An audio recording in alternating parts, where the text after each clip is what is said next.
My name is Dr. Lisa Sturtevant. I'm Chief Economist here at Bright MLS, and I want to welcome you to our housing market webinar, where we're going to take a look at what's going on both nationally as well as here in the Mid-Atlantic.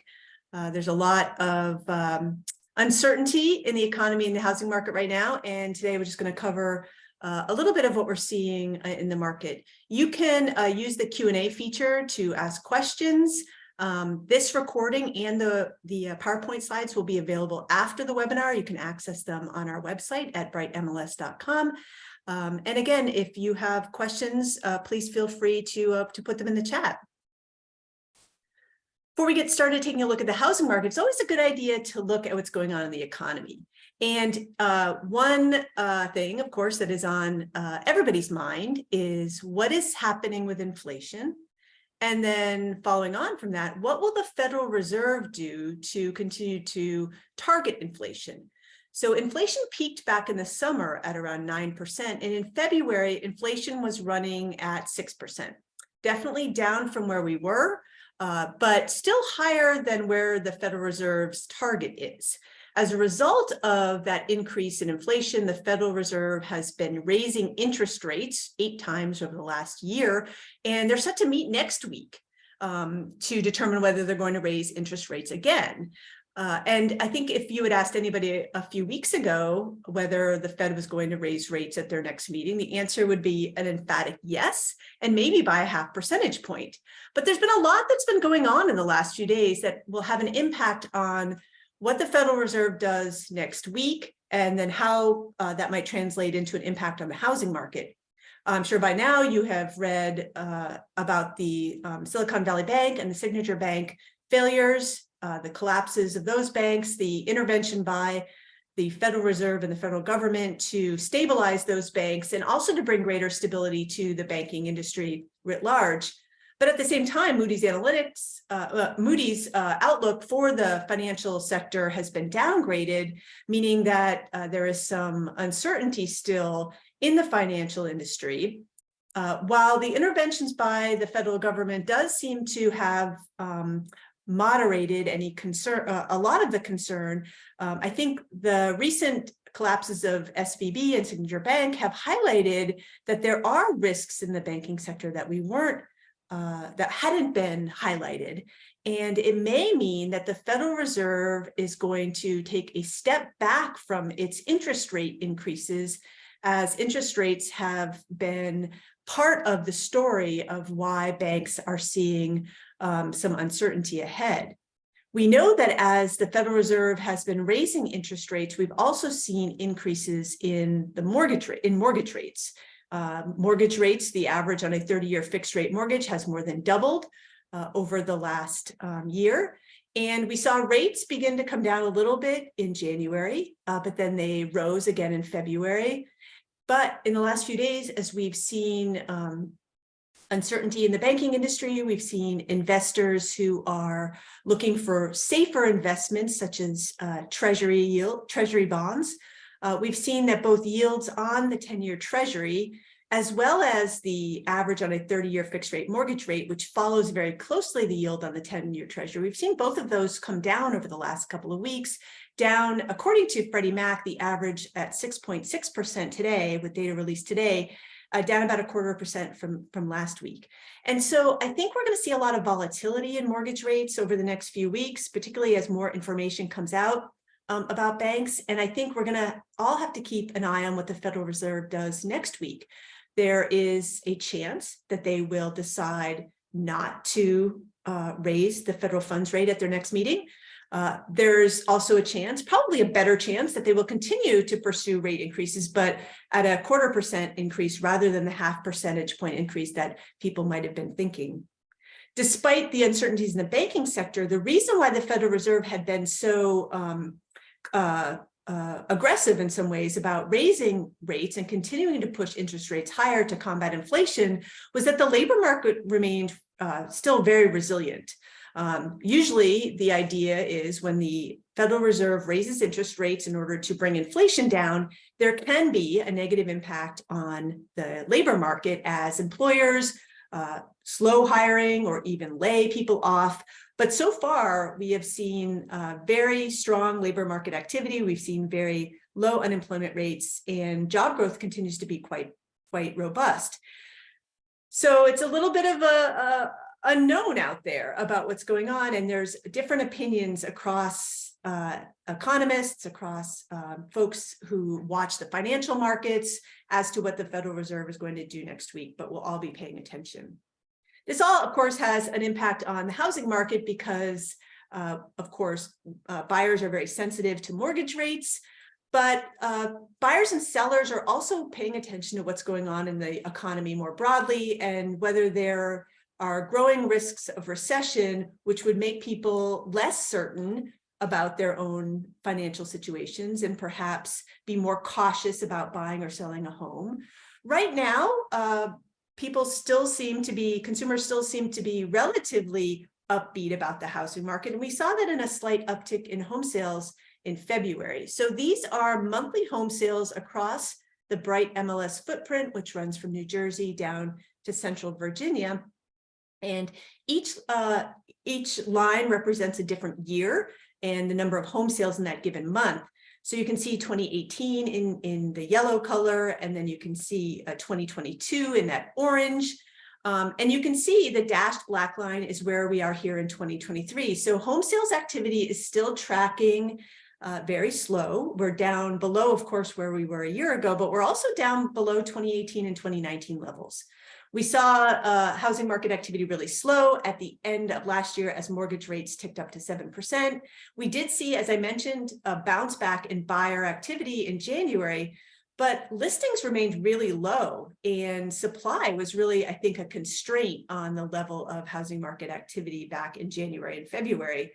We have begun to see some activity on the listing side in a ramp up to the spring market. But I think overall, it's probably going to be a pretty subdued spring market as the sort of economic picture remains cloudy.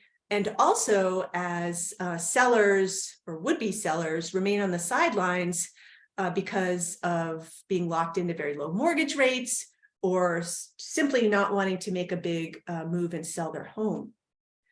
You know, despite all of the uncertainty in the housing market and despite the slowdown in home sales, home prices in the Mid-Atlantic are still increasing compared to where they were a year ago. Let me be very clear and say that again.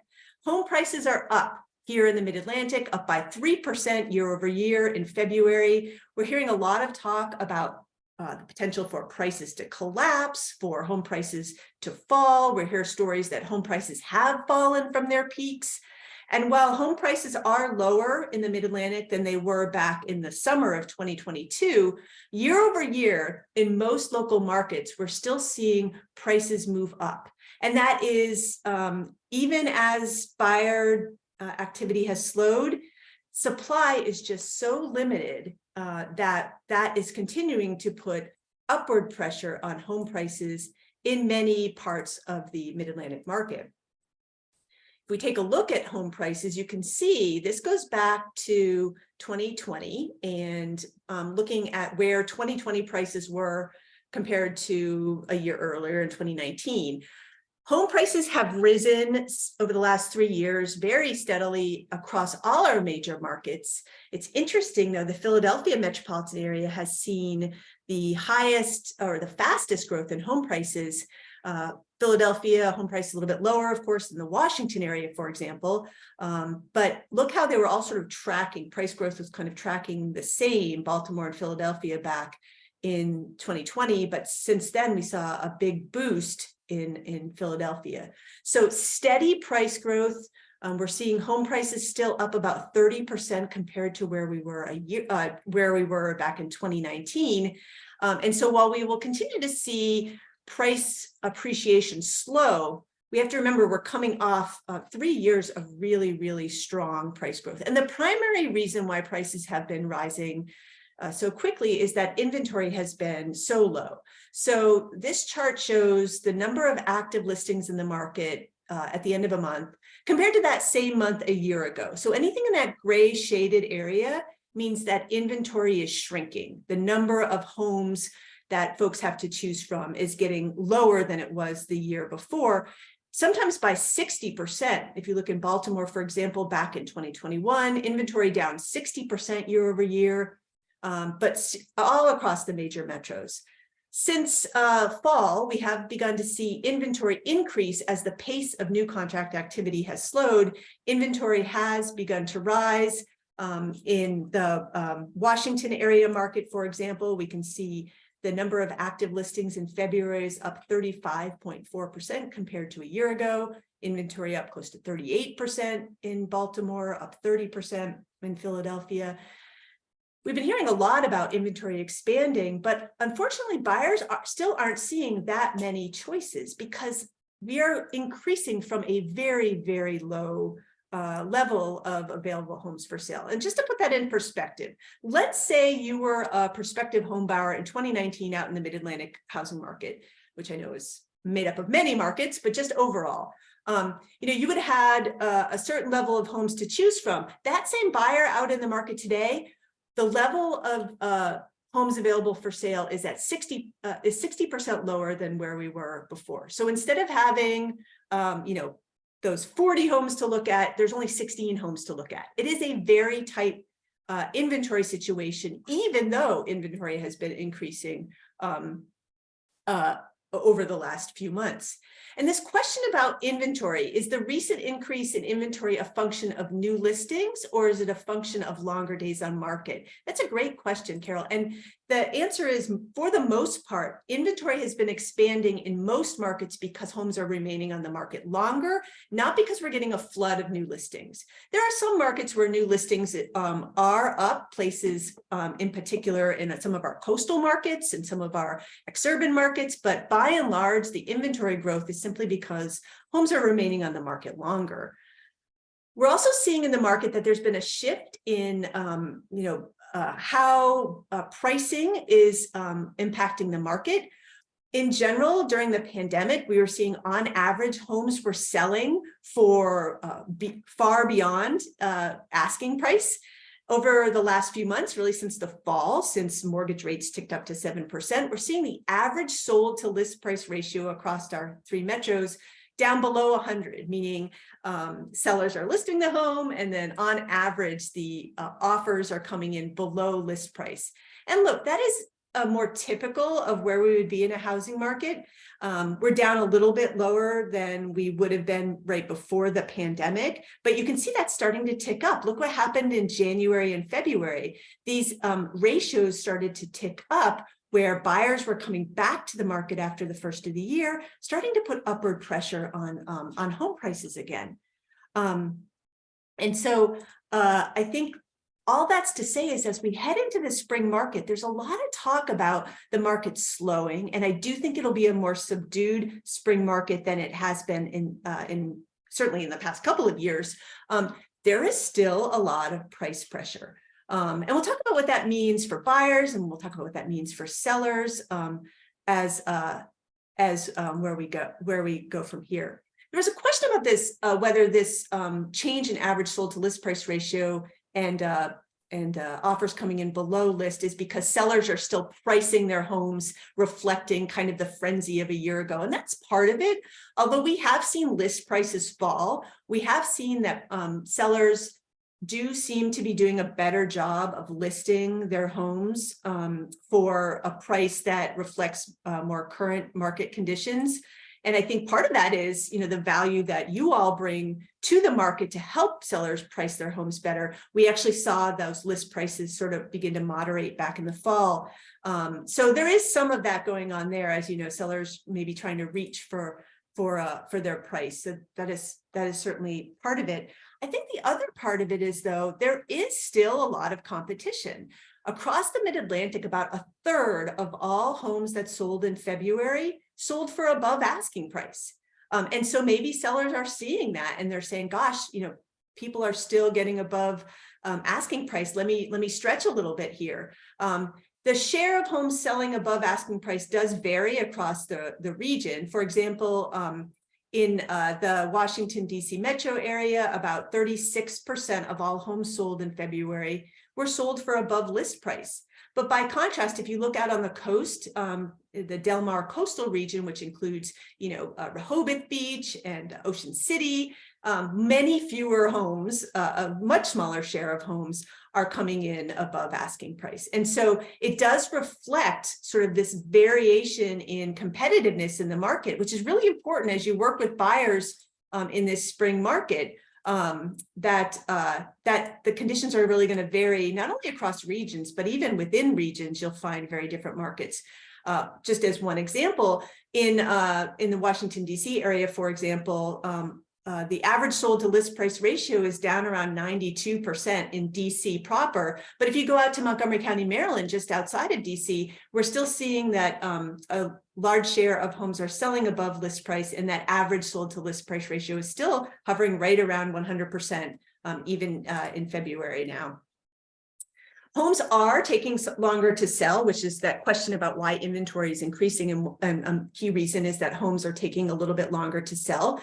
So if you look at the orange line, you can see in 2022, each month that median days on market has been increasing. And then the dashed line is the first 2 months here of 2023. But notice what has happened here, right? So even though the median days on market has increased, even though homes are taking longer to sell than they did during sort of the frenzied days of the pandemic, they're still moving more quickly than they were in 2018, in 2019, even in 2020 before the pandemic hit. And so we have to it's really important to be looking at what's going on in the market right now relative to what we might think is typical. And if you think 2018, 2019 was more typical, it's still a pretty fast-paced market, right? And there's many homes that are selling very quickly. So this chart is a way to try and show how the market is operating relative to maybe when the market was a little bit more normal, if we can use that word. The orange circles, if you look at the first column, this is for the mid-Atlantic overall, and the orange dots indicate what's going on now in January and February of 2023. 33%, or 1/3 of all homes that sold in the mid-Atlantic sold in less than a week, right? So that's very fast, because if you look at below that light blue circle, only 20% of homes selling in the first 2 months of 2019 sold that quickly. Of course, going back to 2022, when things were still quite frenzied, nearly half of all homes, 45% of all homes, were selling in less than a week. So all this is to say is that while the market has been shifting, while homes are remaining on the market a little bit longer as there have been fewer buyers in the market, it is still, by many measures, including by year-over-year price growth, by looking at that average sold to list price ratio that's beginning to turn up, and by the share of homes that are selling, frankly, very quickly, it is still going to be a competitive market for many buyers as we head into the spring market. The other columns in this table kind of take a look at the different states across the mid-Atlantic. You can notice that DC is the only place that it's a little bit different, where the 2023 market is moving a little bit more slowly than 2019. And that reflects the fact that DC is different than the other states. Of course, it's a city, it's an urban market. And our urban markets, including the city of Baltimore, the city of Philadelphia, and DC, have been moving much more slowly than the suburban markets and even some of the rural markets across the Mid-Atlantic. We have been collecting additional data to try and get a handle on where the market is heading. And we get some great data, of course, from you through the multiple listing service as homes are sold and listed for sale. This month, though, we started to do a survey, and we sent out a survey to 9,000 Bright MLS subscribers who were involved in either the buy side or the listing side of a transaction. And we got 800 of you to reply to that survey. And we really thank you because it allows us to start to dig into some of the nuances in the market to tell us a little bit more about what's going on in the housing market. And I'm just going to share a little bit of what we found. We're going to be presenting the results in more detail over the coming days. But we found out, for example, across the Mid-Atlantic, 44% of home buyers are moving in very close proximity to where they lived before. We often think about, and we hear a lot of talk about migration from different places and how people are moving across states, or they're moving from California to Idaho, or they're moving from New York City to Philadelphia. But the largest share of moves are always very local. We know that only about a quarter of the home sales that we surveyed about in February were when people were moving into the Mid-Atlantic, into the Bright footprint from another state. We're going to dig into exactly where those flows are coming from. Wouldn't it be great to know, if you're working in the DC area market, that you have a lot of people who are moving here from, I don't know, Tennessee or North Carolina or Massachusetts. And then similar with Philadelphia, a big draw from Ohio. So we're going to parse that data out and make that data available to you so you can get a better picture about where people are moving from. Right. So the question that Kelly asked is really great, that 25% that are moving from a different state, which state are they coming from? We haven't parsed it out yet. We just got the data last night. But the idea is that we'll be able to say, look, of all people who bought a home in Maryland, we're going to be able to say some share moved from out of state, and here's the states that they came from. And we'll share that back with you. And at the end, you'll see the website where we post all of our research and analysis. You should check out. We'll make sure you know that the results are posted. We also asked realtors, real estate agents, how long had your buyer been looking for a home? And it turns out that almost a quarter, 24.1% of all folks who bought a home last month had been looking for more than 6 months. And that really tells us that people had been in the market back in the fall. They had maybe taken a break, but now they're back. On the flip side, you can see that 1 out of 5, almost 1 out of 5, 18.7% of people who bought a home in February had been looking for less than a month. And so we're going to track this over time to see if these patterns change as we head into the spring market and into later into the year. And this was fascinating to me, right? On average, the folks who bought a home in February, according to you all, according to real estate agents working in the market in February, the average number of homes a buyer made an offer on was 2.4. So people aren't getting the first home that they're making an offer for. And I think this is really important for us to characterize our housing market, because what that tells me is, despite what we're hearing, things are really competitive out there still. And you all are probably nodding your heads, many of you saying, well, I could have told you that. And we hope you will the next time we send a survey out, if you see it pop up in your mailbox.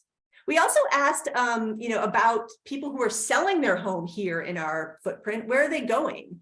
And more people are leaving than are coming in, which I find really interesting. And we're going to track that over time. And similar to the question was asked, we're going to find out where they're moving to, and we'll parse that out. Folks leaving, let's say leaving Pennsylvania, where are they going to? But again, similar to the buyer survey, the largest share of moves are within the same county. I thought this was also interesting too, is, we found that despite, again, some of what we're hearing, most homes that sold in February are still getting more than one offer. And so you can see 41.1% of transactions in February, the seller received 2 or 3 offers. And so, and then 17% received 4 or 5 offers, 7% received more than 5 offers. So that tells me that there's still a lot of competition for a limited number of homes. And then we asked folks working with sellers, why were folks selling? And the primary reason is for family reasons. People who had another child welcome into the family, all the way up to issues related to moving, to moving to live closer to older parents. And we have a lot of rich information that you all told us, or the people who responded to the survey told us in the comments, and we're going to share that back with you to provide more sort of context around what's going on in the market, in the housing market. So as we're sort of thinking about where we've been and trying to gauge from you all a little bit on where we're going, let's be a little bit more formal in our outlook. If you joined our webinars before, these are the same look at home sales for 2023. Still thinking that home sales transactions are going to be down in 2023 compared to 2022. That's the last column there that shows the change compared to last year. The primary reason, frankly, for home sales to be down is not because of a lack of buyers out there, but we're going to be talking still about supply, inventory continuing to be the primary constraint on the housing market. Mortgage rates are also a wild card. You know, I think there was a lot of thoughts earlier this month, and even back in February, that the Federal Reserve was going to go full bore on raising interest rates, and we could see mortgage rates touch 7% again, and they did very briefly. But now with all of the economic issues and issues in the financial industry that the Federal Reserve is considering, it's possible we could actually see mortgage rates fall. We've seen the yield on the 10-year Treasury fall as investors have been looking for a safer place to put their money in some of the as some of the other investments take on more risk. And so if that happens, we could actually see mortgage rates come down a little bit here this spring. But I think it's more likely for them to be quite volatile before settling into kind of a longer term pattern of between 6 and 6.5% on a 30-year fixed. As far as prices go, you know, I have been reading so much about, you know, people worried about prices falling. And while home prices have come down from their peak back in the summer, the projections are for prices to be pretty stable across most local markets in the Mid-Atlantic, rising slightly, particularly in our main metros and the big suburban markets within our main metro areas. In the Washington area, for example, the projection is for the median price to rise by about 1% in 2023. Same in Philly, you know, a little bit less in the Baltimore metro area. Overall, home prices in the Mid-Atlantic have been running, you know, would rise between 3 and 4% annually, kind of in the before times. And the pattern is for us to get back to that long-term price appreciation as we head into 2024.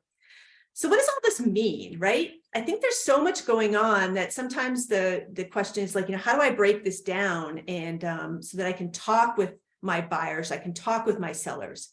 I think in general, you know, what I'm taking away from what I'm seeing in the data and what I'm hearing you all tell us and what we're hearing from others in the real estate industry, I think the first is that mortgage rates are going to be on a lot of people's minds. And I think they're going to be pretty volatile here in the near term, the next few weeks. But I do think this idea of staying in the 6 to 6.5% range throughout the spring market and into the summer market is probably where we're going to end up. As I've mentioned in the past, there's a lot of variability in rates and terms, so buyers should certainly be shopping around. Buyers are going to find a lot of competition, but in some markets, they're going to have the opportunity for more leverage. So they should, you know, be working with you to make a good offer, but make sure that they're reflecting, you know, reflecting what's going on in the local market. Inventory is still going to be low, and buyers still do need to be ready to make an offer to have kind of all their financing and everything else lined up. On the seller side, you know, I do think that we saw buyer traffic drop to really more than 2-decade lows in November and December, but buyer traffic has begun to increase, and pricing is really important. You know, we looked at the share of homes selling in less than a week, and what we find is that, you know, when sellers price their homes appropriately, reflecting the current market, you know, there are ready buyers out there. But it is a situation where, kind of returning to more normal times, sellers need to take time to prep their home, be prepared for negotiations. And we have seen the number of transactions that involve closing cost assistance from the sellers on the increase, as buyers are asking for that type of assistance to facilitate the transaction. And again, I've said this before, but this is a really great opportunity for real estate agents and brokers to really demonstrate their value, to re-educate buyers and sellers about what more normal housing market conditions look like. Also, it's more important than ever to really be paying attention to what's going on in your local market. So much of what we hear on the media is kind of at that national level or a very high level. But you are the source, the expert for what's going on in your local market. And again, to the extent that Bright has data and analysis that can help you be that local expert, please make sure you're reaching out to us. There's a lot of uncertainty. There's some fear. There's some myths that kind of need dispelling, I think, and you all are well positioned to, bring that type of information to your clients, to your colleagues, as well as to your community, to really demonstrate the value that that real estate agents bring to the market. I'm going to close out here just by reminding you of the resources that are available on brightmls.com. In addition to our weekly and monthly market reports, we have a lot of different analyses on issues relevant to the housing market. There'll be articles out very soon on that information that I presented on the share of home sales that are coming in above list, and sort of looking at the level of competitiveness at the local level across the Mid-Atlantic. So do check that out. I had mentioned before that we begin sending out a subscriber survey. So there's a little picture of it down in the bottom right-hand corner of the screen. So if you happen to see this come across your email box, in your email box, it'll come from me. So please do take 2 minutes to fill it out. The information you provide is so valuable in us helping to track where the market's headed. As always, if you need more information, we are here for you.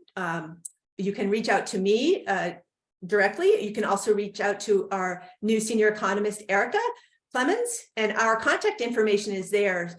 Please don't be a stranger, and please do reach out. I noticed in the Q&A, there's a question about a way to set the market report for just your area countywide. That's a great question, Donna. Our monthly reports come out for each of the 3 major metros, and we do break out each county in the tables in the back of those reports. I think your best bet might be to reach out to us and we can show you how to access local data via Matrix, and you can also access county level data via Smart Charts if you have a subscription either on your own or through your local association. The slides and the webinar will be posted online. So the link you have now is probably to last month's. And so as soon as I'm done here, we will upload the recording and the PowerPoint slides, and you'll be able to access them at that link when they are ready to go. There's another question here from Richard about new construction. Can you share any info with regards to new construction? Great question, right? New construction is such an important piece of the inventory puzzle, and we saw new construction really grind to a halt back in the fall, again, with the rise in interest rates and the pullback in buyers. Home builders are eager to begin building again, and we saw in February the number of housing starts was up significantly from January. And we know that builders are anticipating more buyers coming through their model homes in the spring. There is a little bit of a cloud over the new home building sector. There's still challenges in terms of labor, challenges in terms of costs of construction. And now on top of that, there's some challenges relating to the banking issue. Many home builders rely on regional banks for financing. And so we're paying very close attention to what's going on with regional banks, and whether right now everything seems good in terms of sort of your typical banks that are lending to home builders. But that would be something that we would want to pay attention to as well. And I think new construction is something that we don't report out on at the local level here at Bright, but I think we should.